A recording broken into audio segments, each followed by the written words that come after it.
Hello, hello! Bienvenue dans le journal d'une âme en perdition. Tu peux prendre une bonne inspiration, bien souffler. Ici, tu es en sécurité et on est parti pour une belle aventure ensemble. C'est parti! Est-ce que tu as l'impression d'être avec les mêmes gens, de traîner dans les mêmes endroits, de faire peut-être le même travail, tout ça depuis des années, d'avoir un peu la même vie en fait depuis tout ce temps, de pas spécialement avoir de changement à l'horizon et que ce soit dérangeant pour toi. En gros, que si tu te projettes, je sais pas, tu dis si dans 5 ans ou 10 ans, tu continues sur cette voie et que tu fais aucun changement, ben, le résultat, il te convient pas tellement. Si c'est le cas, l'épisode de cette semaine, il est fait pour toi.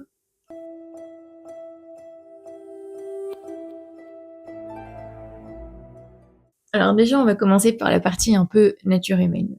Parce que c'est important d'avoir en tête que le changement, naturellement, l'être humain, on n'aime pas trop ça.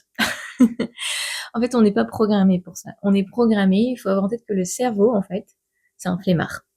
C'est un flemmard. Tu pars de ce principe, tu vas tout de suite mieux comprendre le concept.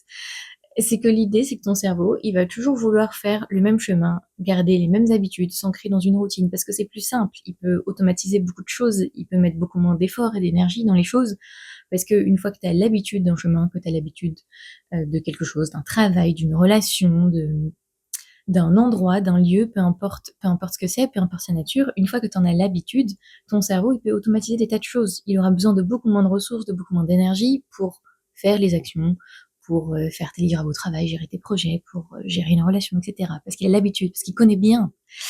Et donc ton cerveau, c'est vraiment ça. Il y a un chemin qui est tracé, tu as un tracé nerveux qui est fait, il va vouloir faire en sorte que tu restes sur ce chemin, que tu quittes pas ces rails, que tu sois là-dessus, parce que c'est plus simple. Et donc, pour faire en sorte que tu restes sur ces rails-là et que tu n'aies pas de changement particulier là-dessus, il va te donner peur du changement, peur de toute modification. Il va te faire douter, il va te donner du stress, peut-être même de l'anxiété, en fait, pour que tu reviennes dans ce chemin de base, pour que même tu n'en déroges pas, que tu n'essayes même pas de changer, en fait, parce que c'est plus confortable. C'est simplement, voilà, il a un côté très primitif, mine de rien, dans ce sens où son objectif, c'est d'optimiser ses ressources. Et donc, si tu fais des changements, il optimise pas ses ressources. Qui dit changement dit augmentation des dépenses, qu'elles soient énergétiques, intellectuelles, etc. Peu importe la dépense, ça va augmenter la dépense. Et donc, du coup, même si tu entreprends un changement, que tu, je sais pas, tu mets en place une nouvelle routine, une nouvelle habitude, si on part sur quelque chose d'assez classique, tu as déjà dû te rendre compte que tu as tendance parfois à reprendre de vieilles habitudes desquelles tu t'es détaché. Parce que, encore une fois, ton cerveau, même quand tu commences à prendre des nouvelles habitudes, il va avoir ce réflexe de vouloir revenir au chemin précédent, au chemin de base, parce que bah, tout est déjà tracé, tout l'influx nerveux il est fait, c'est facilement automatisable, donc il a envie d'y revenir. C'est plus simple. C'est un flemmard, j'ai dit, retiens ça, c'est un flemmard. C'est beaucoup plus simple pour comprendre tout ça. Donc du coup, avec tout ça, c'est assez logique que ça te demande beaucoup d'efforts à toi, énormément d'efforts quand tu veux changer quelque chose. Peu importe ce que c'est dans ta vie, dès que tu vas vouloir faire un changement, tu vas ressentir de la résistance. Ça va être difficile et plus le changement est grand, plus la résistance est forte. Parce que plus ça va demander de ressources et d'énergie à ton cerveau, plus il va t'envoyer de la peur, de l'anxiété, etc. parce qu'il a la flemme. Il a pas envie que ça change. Il se préoccupe pas du fait que ce soit bon ou mauvais pour toi, c'est juste qu'il a la flemme, parce que tu vois, ton cerveau, par exemple, quand t'es addict à une drogue ou quoi, c'est profondément mauvais pour ton corps, pour ton organisme, pour tout, même pour ta survie sur le long terme, c'est négatif. Pourtant, cet effort que ça va te demander de changer cette habitude, de changer cette addiction, ton cerveau, il va mettre toutes les barrières possibles et inimaginables, il va mettre beaucoup de résistance à ce changement, quand bien même il est bénéfique pour toi. Donc ce que je veux te dire, c'est que même si c'est dans notre nature, en fait, c'est pas parce que c'est dans notre nature et que tu sens de la résistance quand tu veux faire un changement que ça veut dire que ce changement est néfaste pour toi. Parfois, j'ai même envie de te dire que plus la résistance est forte, plus c'est une bonne idée d'y aller. Plus t'as de la résistance, plus ça veut dire d'expérience. Après, j'ai pas la science infuse, mais d'expérience, à chaque fois que j'ai eu beaucoup, beaucoup de résistance, c'est que j'étais vraiment sur la bonne voie et que j'ai tiré les meilleurs bénéfices qui soient une fois que j'ai forcé cette résistance et que je suis allée au-delà et que j'ai dépassé cette étape. Et je suis à peu près certaine que ce sera pareil pour toi. Et pour t'expliquer aussi pourquoi c'est si difficile, enfin ça demande autant d'efforts le moindre changement, c'est que déjà pour habituer ton cerveau, ton corps, etc. à une nouvelle habitude, il y a des études qui ont été faites et qui estiment qu'il faut à peu près 3 mois. 3 mois c'est long, hein, c'est court à la fois, mais ça peut être assez long quand même pour une nouvelle habitude. Parce que ça veut dire que, je sais pas, tu veux mettre en place une routine matinale par exemple. Il va te falloir 3 mois pour que, en gros, tu ne ressentes plus cette résistance, cet effort pour la mettre en œuvre. C'est-à-dire que il faut arriver à être assidu pendant ces 3 mois et à passer au-delà de cette résistance naturelle qu'a l'être humain au changement pour que, du coup, ça devienne fluide, que ce nouveau chemin soit créé et que ton cerveau, il ait moins tendance, voire plus du tout tendance à vouloir combattre ce changement et cette nouvelle habitude que tu veux te mettre. Et c'est pareil, là je te donne des exemples classiques de routine pour du sport et tout, mais c'est pareil dans le travail, dans tes relations, etc. Tu peux transposer ça vraiment à tous les domaines et à tous les éléments de ta vie. Tu vas me dire, mais pourquoi on se prend la tête à faire des changements si ça demande autant d'efforts, s'il faut 3 mois d'assiduité pour ne plus se retrouver à galérer face à sa nature humaine? Pourquoi est-ce que je me prendrais la tête? Pourquoi est-ce que je m'infligerais ça de faire tous ces efforts de changement dans ma vie?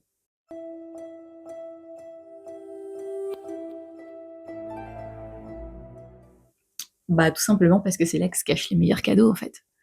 Comme je te disais, c'est là où, en fait, plus tu vas mettre d'efforts, plus tu vas et encore plus d'efforts.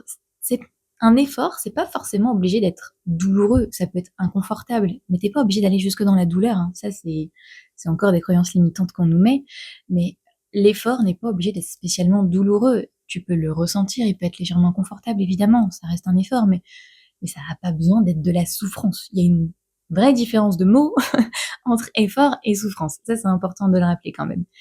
Mais c'est pour te dire que c'est quand tu pousses cette zone de confort, quand tu sors de cette zone de confort, quand tu la dépasses, que derrière tu vas trouver des trucs incroyables.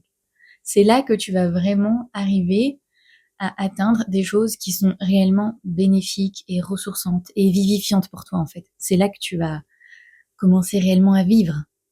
Parce que autant notre nature primitive veut nous mettre dans une routine et dans quelque chose d'habituel, mais autant en fait la partie évoluée de nous, elle se complaît pas du tout dans la routine.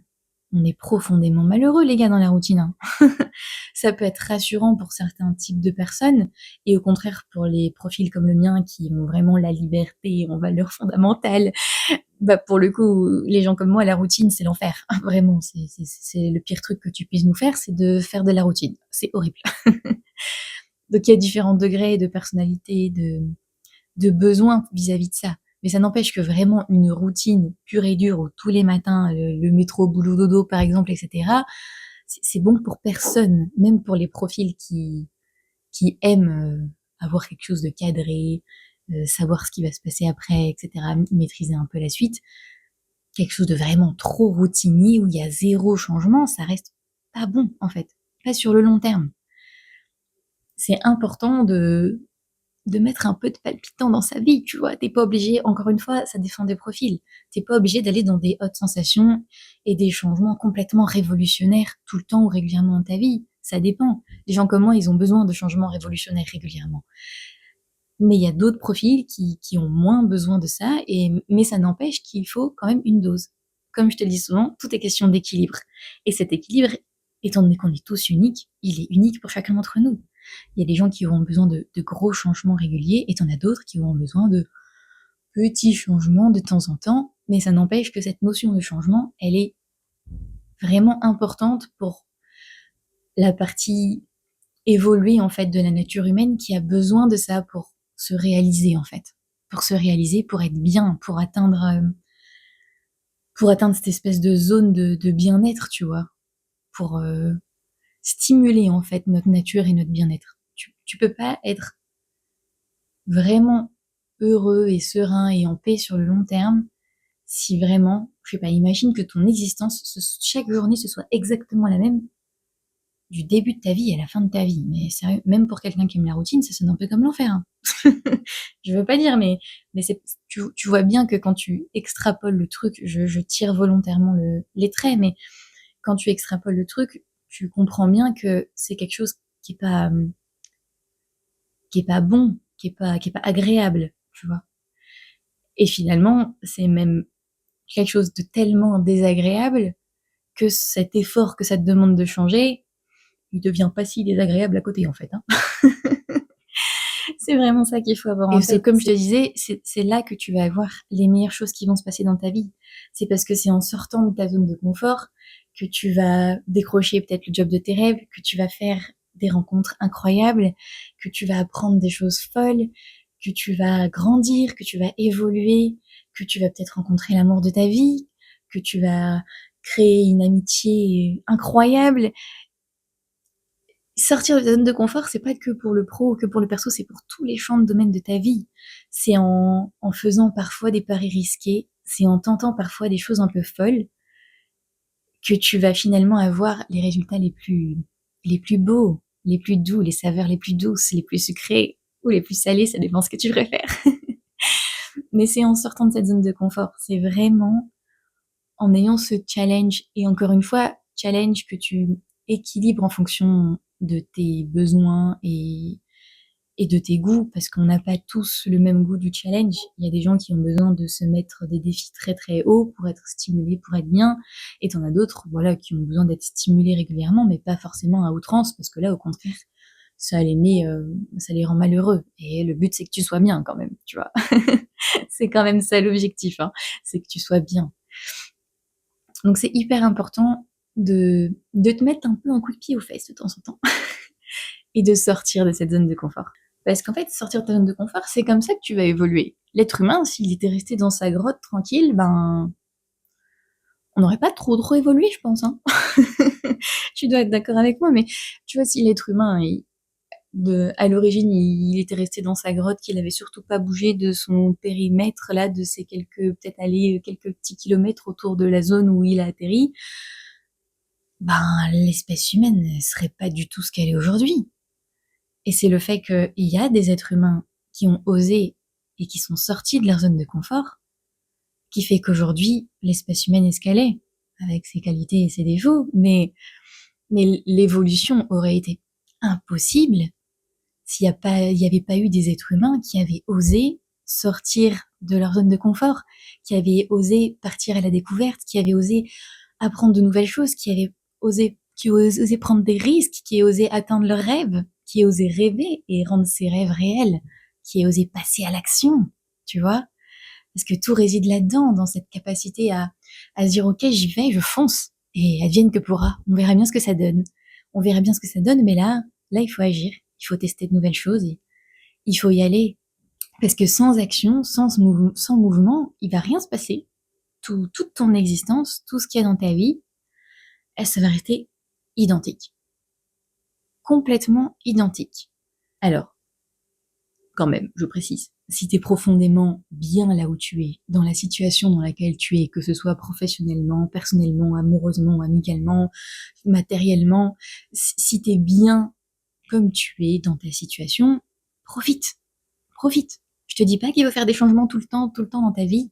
C'est aussi hyper agréable et hyper sain de profiter de tout ce que tu as construit, de tout ce que tu as créé, de la vie incroyable que tu as réussi à construire pour toi. C'est bien sûr, profite. Mais il faut aussi avoir en tête que même quand là, tout de suite à cet instant T, tu dis que t'es super bien là où t'es, et en tête que il faut quand même pas rester trop longtemps dans cette situation sans mettre en œuvre quelques changements.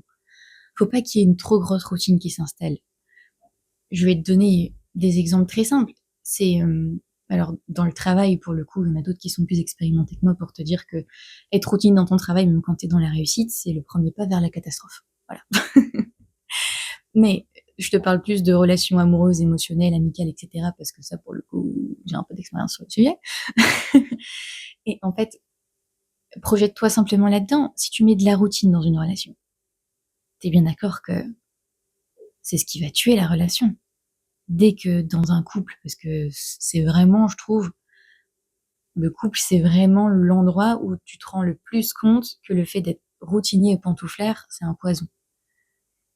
Quand t'as une routine qui s'installe dans ton couple, c'est le début de la fin, les gars. Faut agir. Hein.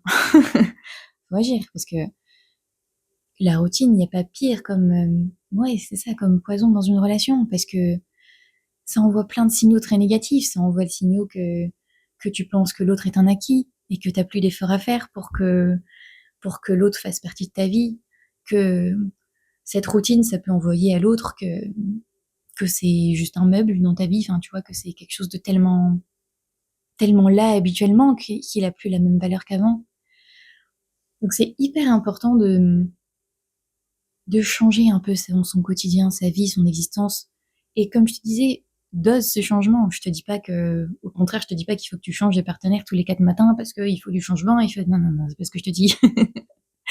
Je te dis juste que il faut mettre du changement et de l'évolution dans ton existence. Parce que quand tu stagnes, quand tu fais une pause, tu vois, sur ton chemin de randonnée, sur ta route, pour te ressourcer, pour apprécier la vue, pour manger, etc., pour dormir, pour aller faire une baignade sur une rivière qui est là, kiffer un moment.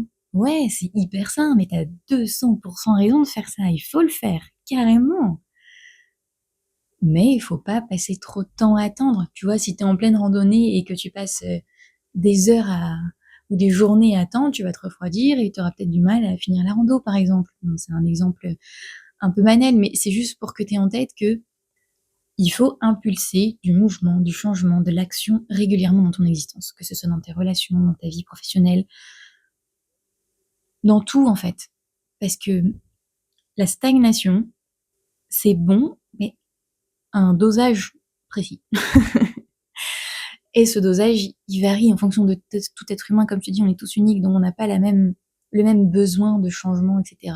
C'est ce qui complexifie les relations avec les autres. Parce que si t'as pas le même besoin de changement que ta partenaire ou que tes amis, ça peut créer des frictions et ça peut rendre les choses un peu compliquées. Parce que quelqu'un qui a besoin peut-être de gros changements réguliers va avoir besoin, voilà, que ça bouge et qu'il n'y ait surtout pas de routine qui s'installe. Alors que quelqu'un qui a un tempérament un peu plus posé, un peu plus pantouflard, si on peut dire, il aura moins ce besoin et du coup, il aura pas cette tendance à vouloir fighter cette résistance et à faire cet effort de changement. Donc ça, c'est des choses avec lesquelles il faut s'aligner dans ses relations et il faut surtout en parler, les gars. La communication, c'est hyper important. Il faut surtout en parler. Quand tu sens qu'il y a une routine qui s'installe et qu'elle est mauvaise pour toi, parle-en à la personne avec qui tu partages ta vie. C'est hyper important parce que les gens, même si vous vous connaissez depuis longtemps, hein, on devine pas tout, hein, faut parler en fait. Hein. Tout se lit pas, on n'a pas encore développé le don de télépathie chez l'être humain. Peut-être certains, j'en sais rien, mais c'est pas encore quelque chose de très très développé. Donc en attendant, faut parler. Donc c'est pour ça que c'est important vraiment d'avoir ça en tête et d'avoir surtout en tête cet équilibre, cette harmonie entre le côté routine et changement. Parce que rester trop dans l'un ou même trop dans l'autre, hein, trop de changements, c'est pas bon non plus, hein, parce que c'est de l'instabilité, tu peux pas te créer, tu peux pas te construire et ça va pas non plus. Il faut vraiment un équilibre, une harmonie entre ces éléments. Et c'est important que tu trouves cette harmonie, cet équilibre qui te va bien à toi et qui est compatible entre toi et les personnes de ton entourage. Que ça matche bien, tu vois.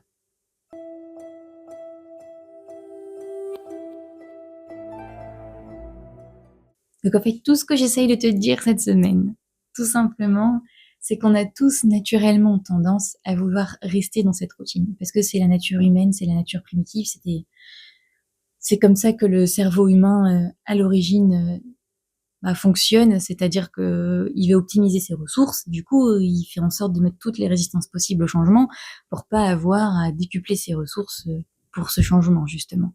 Donc, dès que tu vas vouloir changer, il va falloir mettre des efforts parce qu'il va falloir aller contre cette résistance, aller face à elle et la traverser pour pouvoir mettre en œuvre ce changement et dépasser cette routine qui peut être assez néfaste. Mais ce qu'il faut avoir en tête, c'est que c'est en dehors de cette zone de confort que se passent les plus belles choses. C'est là que tu vas faire les meilleures rencontres. C'est là que tu auras les résultats les plus incroyables dans ta vie pro comme perso, même d'un point de vue matériel, si tu veux améliorer ta situation matérielle, c'est pas en restant dans ta zone de confort que ça va se faire. Il faut que t'en sortes. Il faut que tu mettes des changements. Il faut que tu ailles contre cette résistance et que tu mettes en œuvre cet effort pour aller au-delà et pour changer ta situation. Tant que tu quitteras pas ces pantoufles de plomb, là, ces pantoufles de béton, il y a rien qui va se passer, en fait. Ta vie, elle va rester exactement pareille. Et comme je te disais, si t'es bien avec ce pourquoi elle ressemble ta vie aujourd'hui, alors ok, profites-en. Mais fais en sorte de pas non plus stagner trop longtemps. C'est important de jauger, de doser ces changements dans ta vie, ces phases de routine, de repos, de confort, et ces petits moments d'inconfort qui vont te demander du changement, qui vont te demander de mettre en œuvre des choses et de mettre quelques efforts, quelques ressources pour sortir de ta zone de confort et provoquer ce changement dans ta vie. Donc j'ai envie de te dire, sors, expérimente, trompe-toi, tombe, relève-toi. C'est ok, ça fait partie de la vie, c'est comme ça que ça doit fonctionner. Et c'est pas en n'ayant jamais sali ton pantalon, en n'ayant jamais eu les genoux écorchés que tu vas avoir la vie dont tu rêves. C'est important de tomber pour apprendre à se relever, parce que la vie, elle va forcément mettre un jour sur ta route une épreuve. C'est une évidence. Alors apprends maintenant à te relever, parce que ça te servira, mais toute ta vie. Toute ta vie. Apprendre à te relever, c'est vraiment le truc qui te servira toute ta vie. Donc, ose, sors de cette zone de confort, va à l'action. Et même si tu tombes, on s'en fout, ça fait partie de la vie. On essaie de nous dire, malheureusement encore dans notre société, que c'est un échec, que c'est une erreur. Eh les gars, c'est apprendre. Il y a zéro échec, il y a pas d'erreur, t'apprends. Des fois, tu peux te tromper, bien évidemment. Mais à chaque fois, tu vas en ressortir de l'apprentissage pour t'améliorer par la suite, pour ne plus refaire cette erreur, pour la réparer, même pour trouver des solutions, etc. Tu apprends. Et ça c'est précieux, les gars. Il faut avoir en tête que on apprend toute sa vie. Même à 80 balais, tu vas continuer d'apprendre. On apprend toute sa vie. C'est comme ça qu'on reste encore éveillé, qu'on reste encore vif et qu'on apprécie le sel de la vie, tu vois. Donc ose, vas-y, sors. Et bien sûr, il faut savoir apprécier de temps en temps. Je te dis pas qu'il faut tout le temps sortir et tout le temps être dans l'action et tout le temps te stimuler. Des fois, c'est aussi très très cool de se poser et de profiter de tout ce que tu as créé. Mais je te dis juste qu'il faut garder cet équilibre, cette harmonie. Tu veux vivre tes rêves, alors sors de cette zone de confort et va les chercher, va les décrocher. Parce qu'ils vont pas venir à toi quand t'es tranquille, posé là dans tes pantoufles et que tu fais rien pour qu'il se passe quelque chose. Ça n'existe pas. Ça n'existe pas. Tous les gens que tu vois autour de toi, que tu dis, oh, ils ont eu de la chance. Non, non, non, non. Ils l'ont provoqué, la chance. Toi, tu vois pas tout ce qu'il y a sous l'iceberg. Tu vois pas tout ce qui a été fait dessous. Mais ça n'arrive pas juste la chance comme ça, sans que tu n'aies rien fait pour que ça arrive. C'est des gens qui ont peut-être énormément travaillé intérieurement sur leurs douleurs, sur leurs blessures, pour que ça leur arrive. Et ça, c'est des choses que on voit pas forcément de l'extérieur. Mais la chance gratuite, j'ai envie de te dire, à mon sens, elle n'existe pas, ou en tout cas, je l'ai jamais vue. Peut-être qu'elle existe, mais je l'ai jamais vue. En revanche, la chance provoquée par le travail, par cet effort de sortie de zone de confort, ça, ouais, ça, je l'ai vu des tas de fois. Et ça marche. Tu vois, quand on te dit de manifester, etc., c'est ça, c'est sortir de ta zone de confort pour la provoquer, cette chance, pour le provoquer, ce changement, pour que tout ce dont tu rêves se passe, arrive, devienne réel et pas juste un rêve, une chimère, et que ça devienne quelque chose de concret, de matériel, de vivant. Et qu'est-ce que c'est un peu d'inconfort pour atteindre ça? C'est pas grand-chose, non? Mille merci pour ton écoute. N'hésite pas à me suivre sur Instagram et les autres réseaux sociaux pour plus de contenu et pour être informé de chaque sortie de podcast. C'était le journal d'une âme en perdition. Je te retrouve la semaine prochaine pour de nouvelles péripéties et je te souhaite une belle journée.